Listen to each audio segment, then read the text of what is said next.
Hello everyone दोस्तों, स्वागत है आपका परीक्षा में। यूपी पुलिस 60,244 भर्ती के बारे में बात करने वाले हैं। रिजल्ट आज आएगा कि कब आएगा, इस बारे में पूरी इन्फॉर्मेशन मैं आपको देने वाला हूं। और डीवीपीएसटी कैसे होता है, डॉक्यूमेंट्स कौन कौन से चाहिए, और डीवी चेक लिस्ट क्या होती है, और बुलाव पत्र यानी कि ज्वाइनिंग लेटर कैसा होता है, सभी दस्तावेजों के बारे में इस वीडियो में हम बात करेंगे। तो सबसे पहले मैं आपको ट्रेनिंग के बारे में बता देता हूँ। ट्रेनिंग इस बार कितने दिन की होगी ये भी इस वीडियो में जानेंगे। और उसके बाद रिजल्ट कब आएगा वो भी मैं आपको बताऊंगा। पहले जो है फाइनल आंसर की आएगी या रिजल्ट आएगा, या फिर उसके बाद आ जाता है जरूरी डॉक्यूमेंट। डॉक्यूमेंट कौन कौन से चाहिए वो भी इस वीडियो में हम कवर करेंगे। तो पहले जान लेते हैं, ट्रेनिंग जो प्रशिक्षण है वो आपका 9 माह का होगा इस बार। 9 माह का क्यों होगा वो भी हम आपको बताएंगे। पहले जेटीसी 1 माह का होगा, ठीक है। उसके बाद में 9 माह की जो है आपकी आरटीसी होगी। अभी आपने ये एक वीडियो देखी होगी माननीय सीएम योगी आदित्यनाथ जी की। उन्होंने वीडियो में बोला है कि अब की बार जो है सभी 60,244 वैकेंसी जो है उसका जो प्रशिक्षण है आपका लगभग 9 माह का होगा। और लगभग लगभग ये 10 माह पर ही आपका पहुंच जाएगा, क्योंकि 1 माह का आपका जेटीसी होगा और 9 माह की आपकी आरटीसी होगी। यानी कि 1 महीने की जो होती है आपकी ज्वाइनिंग ट्रेनिंग कंपलसरी, यानी कि उसमें सिंपल सिंपल सी चीजें सिखाई जाती है। मतलब कि आरटीसी के लिए उसमें तैयार किया जाता है बेसिक सी चीजें सिखाकर, ठीक है। उसके बाद में मैं आपको बताऊं, ट्रेनिंग जो है आपकी लगभग लगभग कुल मिलाकर 10 महीने की होने वाली है। पहले आपकी 6 महीने की आरटीसी होती थी और 1 माह की जेटीसी, कुल मिलाकर 7 महीने की आपकी ट्रेनिंग होती थी। तो अब की बार 2 से 3 महीने आपके ट्रेनिंग के बढ़ जाएंगे, ये आपको समझ कर चलना है। उसके बाद में बात कर लेते हैं यहाँ पर क्या दिया हुआ है। उसके बाद में आपका जो नेक्स्ट वीक है, नेक्स्ट वीक में आपका 27 अक्टूबर या फिर 4 नवंबर के बीच में आपका जो है रिजल्ट घोषित हो जाएगा। दोस्तों कहीं ना कहीं ये पक्की न्यूज है, क्योंकि मैं आपको बताऊं, योगी आदित्यनाथ जी ने बोला था कि अक्टूबर के लास्ट वीक में आपका रिजल्ट जारी होगा। तो कहने का मतलब है लास्ट वीक तो चल ही रहा है, उसमें आपके तीन तीन दिन बचे हैं। और आपका ये बताऊं, ये जो आपका लास्ट वीक है मतलब कि 27 अक्टूबर से 4 नवंबर के बीच में आपका जो है रिजल्ट जारी होने की पूरी पूरी संभावनाएं बन रही है। उसके बाद में बात करते हैं फिजिकल के लिए, मैक्सिमम लगभग लगभग 15 से 20 दिन ही मिलेंगे, क्योंकि पहले जितनी भर्तियां हुई हैं उनमें यही देखने को मिला है। जब रिजल्ट अनाउंस हो जाता है उसके बाद में 15-20 दिन ही आपको मिल रहे हैं। उसके बाद बात करते हैं इस बार ट्रेनिंग यूपी के बाहर अदर स्टेट राज्यों में भी होने देखने को मिलेगी। आपकी जो पैरामिलिट्री ट्रेनिंग सेंटर है वहां पर आपकी ट्रेनिंग कराने की पूरे पूरे चांसेस है, क्योंकि देखो यूपी में इतनी ट्रेनिंग सेंटर नहीं है कि 60,244 वाली जो भर्ती है वो सबसे बड़ी भर्ती है। सभी के जो है आपका ट्रेनिंग जो है यूपी में हो जाए। तो मुझे नहीं लगता यूपी में सभी जो ट्रेनिंग सेंटर है उनमें 60,244 की जो भर्ती है सभी की ट्रेनिंग हो जाएगी। तो इसमें कहीं ना कहीं अदर स्टेट में भी आपको जो ट्रेनिंग सेंटर है वो आपको मिलने वाले हैं। और उसमें जो है एक समस्या और रहेगी, क्योंकि जो यूपीपी की ट्रेनिंग होती है वो नॉर्मल सी होती है, लेकिन अगर पैरामिलिट्री में गई तो वहाँ पर कहीं ना कहीं आपकी जो ट्रेनिंग है वो हार्ड होने वाली है। क्योंकि वो देखो, जो सेंटर गवर्नमेंट की भर्ती होती है वो तो उसी तरीके से ट्रेनिंग कराएंगे, ठीक है। तो उसमें थोड़ा सा आपको जो है कठिनाइयाँ बरतनी पड़ सकती है। तो उसके बाद में मैंने आपको डॉक्यूमेंट्स तैयार कर लेने चाहिए दोस्तों। डॉक्यूमेंट्स आपको टाइम से पहले अगर आप तैयार कर लेते तो आपके लिए बहुत ही अच्छा मतलब बेनिफिट होने वाला है। उसमें आपको क्या क्या चाहिए वो मैंने पूरी पूरी डिटेल में यहाँ पे रखा है। तो आवेदन पत्र चाहिए, रंगीन पासपोर्ट साइज फोटो, लगभग लगभग 20 फोटो आप करा लीजिए। और फोटो युक्त पहचान पत्र यानी कि आईडी, या तो आधार कार्ड या पहचान पत्र, ड्राइविंग लाइसेंस, इसमें से आपकी एक भी चल जाएगी। डीवी चेकलिस्ट क्या होती है मैं आपको आगे वीडियो में बताऊंगा। डीवी चेकलिस्ट बहुत जरूरी है, बहुत बच्चों को तो बिल्कुल भी नहीं पता डीवी चेकलिस्ट क्या होती है। 10वीं और 12वीं की मार्कशीट हो जाएगी इसमें। उसके बाद में बात करते हैं SC ST OBC caste certificate हो जाएगा। मूल निवास प्रमाण पत्र, अगर आप अदर स्टेट से आते हैं तो भी आपको मूल निवास जो है कंपलसरी लाना होगा। एक्स सर्विसमैन यानी कि एक्स सर्विसमैन जो है उनका सर्टिफिकेट चाहिएगा। फ्रीडम फाइटर उनका भी सर्टिफिकेट चाहिएगा। होमगार्ड जो है, अगर आप होमगार्ड के पद पर है और आपने एग्जाम दिया है तो आपका भी एक जो है सर्टिफिकेट लगने वाला है। अगर आपके पास में ओ लेवल है उसको भी लेकर जाइए, कहीं ना कहीं इसका भी आपको बेनिफिट मिलने वाला है।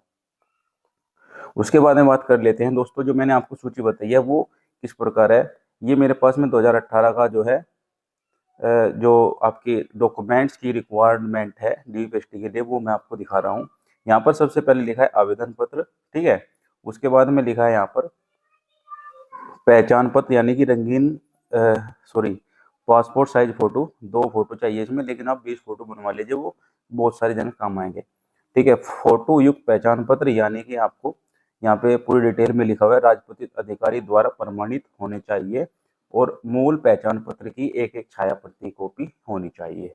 डीवी चेकलिस्ट, यहाँ पर आप देख सकते हो डीवी चेकलिस्ट का बहुत बड़ा रोल रहेगा, वो मैं आपको आगे वीडियो में दिखाऊंगा डीवी चेकलिस्ट कैसी होती है। अभ्यर्थी लॉगिन पेज पर डीवी चेकलिस्ट प्रिंट आउट निकाल सकते हैं, वो कैसे निकालेंगे वो मैं आपको बताने वाला हूँ। उसके बाद में 10वीं की मार्कशीट चाहिएगी, और आगे आगे दिया है 10वीं की मार्कशीट, 12th की मार्कशीट, SC ST OBC का जो है कास्ट सर्टिफिकेट, यहाँ पर आप पढ़ सकते हो। अगर आपको इसका मतलब आपकी इसको फोटो चाहिए तो आपको टेलीग्राम ग्रुप में आपको ये मिल जाएगा।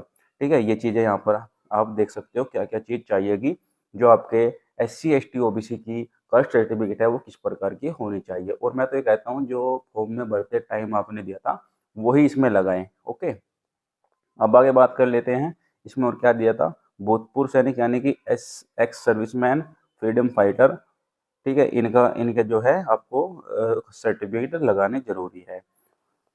आगे बात कर लेते हैं, यहाँ पर आ जाता है निवास प्रमाण पत्र, यानी कि मूल निवास। आप यूपी के हैं तो यूपी का चाहिए, अगर आप अदर स्टेट के हैं तो अदर स्टेट का चलेगा। उसके बाद में UP government employed, Uttar Pradesh राज्य सरकार कर्मचारी, इसका भी कोई सर्टिफिकेट होता होगा तो वो भी आपको लेना होगा। होमगार्ड में है अगर कोई है तो उसका भी प्रमाण पत्र आपको देना हो, यानी कि होमगार्ड की जिसने मतलब नौकरी करी है, उसके बाद में उस मतलब रिटायरमेंट हो गया है तो उसने अगर पेपर दिया तो उसका भी एक प्रमाण पत्र देना होगा आपको। टेरिटोरियल आर्मी में अगर कोई है तो उसने पेपर दिया तो उसका भी प्रमाण पत्र आपको देना पड़ेगा। उसके बाद में आते हैं ओ लेवल और एनसीसी।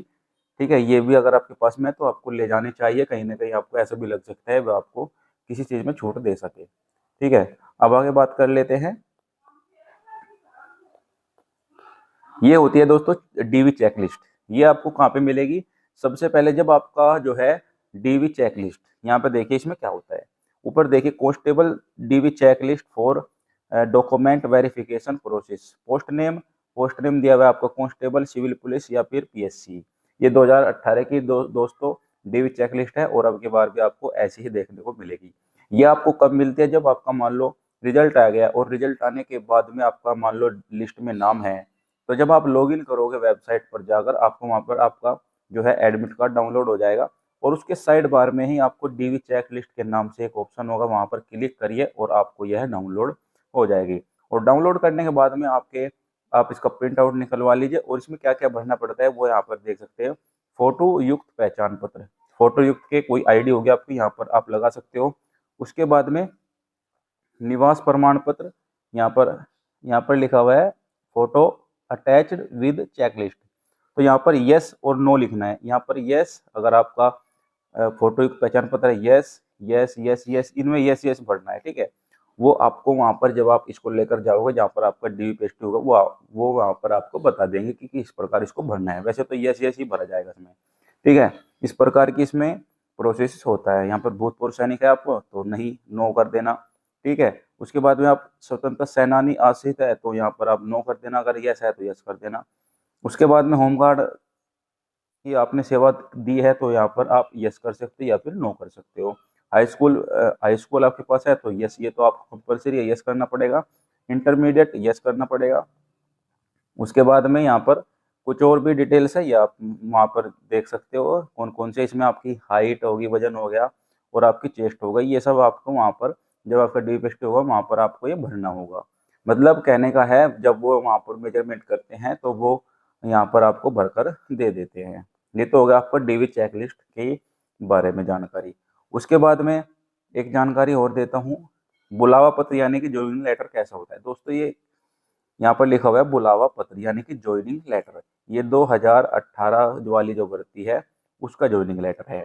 इसमें जो डिटेल थी वो मैंने हाइड की हुई है। इसमें लिखा होता है सेवा में श्रीमान, जिसका भी होगा उसमें पिता का नाम लिखा हुआ होता है, निवासी कहाँ का है, पोस्ट, थाना और जनपद, ये मुजफ्फरनगर वालों का है किसी का, मोबाइल नंबर, अनुक्रमांक, पिन कोड।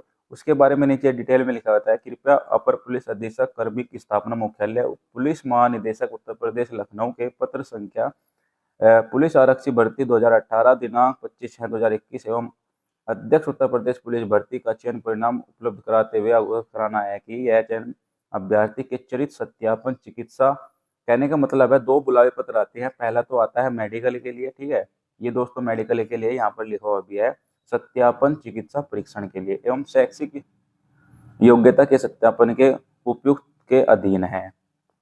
उसमें लिखा है आरक्षी नागरिक पुलिस एवं आरक्षी प्रादेशिक आर्म्ड कॉन्स्टेबलरी के पद पर सीधी भर्ती 2018 के अभ्यर्थी के संबंध में। उसमें फिर आगे दिया हुआ है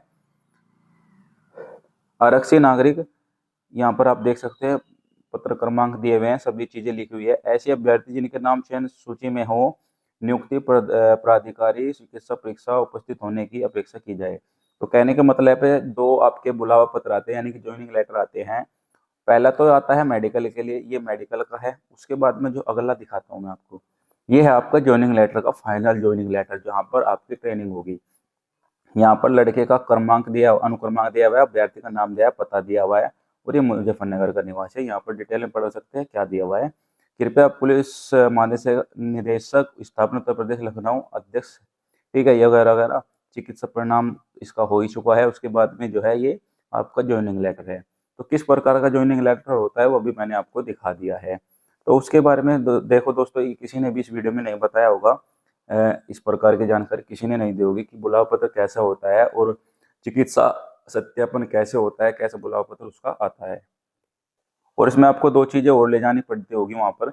यहाँ पर लिखा हुआ देखो, यहाँ पर लिखा हुआ है शैक्षिक योग्यता प्रमाण पत्र, अंतिम शिक्षण संस्थान द्वारा चलित प्रमाण पत्र एवं निवास प्रमाण पत्र, OMR आवेदन पत्र पर दर्शाए गए मूल प्रतियां 2 स्वयं प्रमाणित प्रतियां, यानी कि ग्राम मोहल्ले के 2 संभावित व्यक्तियों द्वारा, मतलब ये ज्वाइनिंग लेटर के टाइम की बात है, जब आप ज्वाइनिंग करोगे तो उसमें लिखा हुआ है कि 2 आदमियों से आप सत्यापित करवा के आ जाइए कि भाई आप किस गांव के या फिर किस शहर के रहने वाले हैं और आप इसको भली भांति जानते हैं, ठीक है। मतलब कि गवाह 2 गवाह चाहिए, एक जो है प्लेन पेपर या फिर ब्लैंक पेपर पर लिखवा लीजिएगा, ये आपको चाहिएंगे। 10 पासपोर्ट साइज फोटो चाहिएगा, निर्धारित प्रारूप में शपथ प्रमाण पत्र चाहिएगा, फोटो युक्त पहचान पत्र, इसमें लिखा हुआ है सब कुछ ही जो इसमें लिखा है वो आपको चाहिएगा। तो दोस्तों ये आपके लिए बहुत ही अच्छी जानकारी है, इस वीडियो को कंप्लीट ध्यान से देखना। पहले ही अगर आप जानकारी लेकर जाओगे तो आपको कहीं भी समस्या नहीं आएगी। तो इसी वजह से मैंने ये वीडियो बनाई है। आगे जिसका भी नंबर फाइनल जाएगा तो उसके लिए यह वीडियो बहुत ही अच्छी है, क्योंकि जानकारी होना जरूरी है। बाद में बोलते हैं कि सर मुझे ये तो नहीं पता, वो तो नहीं पता, लेकिन आप अगर इस वीडियो को देख लोगे तो भाई आपको जानकारी हो जाएगी, आपको कहीं भी कोई भी समस्या नहीं आएगी। अब आगे बात कर लेते हैं इसमें और क्या दिया हुआ है। बस ये फाइनल था, आखिरी पेज था ये आपका ज्वाइनिंग लेटर है। तो इसमें क्या क्या चीज़ चाहिए वो इसमें लिखा हुआ है। अगर आपको डिटेल में जानना है, मतलब कि एक एक इसके जो फोटो है ना, वो मैं आपको टेलीग्राम ग्रुप में डाल दूंगा, वहाँ पर जाकर आप इसको डाउनलोड कर लीजिए और अपने स्टोरेज में रख लीजिए, बाद में आपको काम आएंगे, ठीक है। और अगर आपको कुछ चीज़ समझ नहीं आए तो कमेंट करिए, मैं आपको उसका रिप्लाई वहीं पे कर दूंगा, ठीक है। तो दोस्तों इस वीडियो में बस इतना ही जानकारी देनी थी। वीडियो अच्छी लगी तो लाइक कर देना, और चैनल पर नए आए हैं तो प्लीज़ चैनल को भी सब्सक्राइब कर लेना। तो दोस्तों मिलते हैं नेक्स्ट वीडियो में, तब तक के लिए धन्यवाद।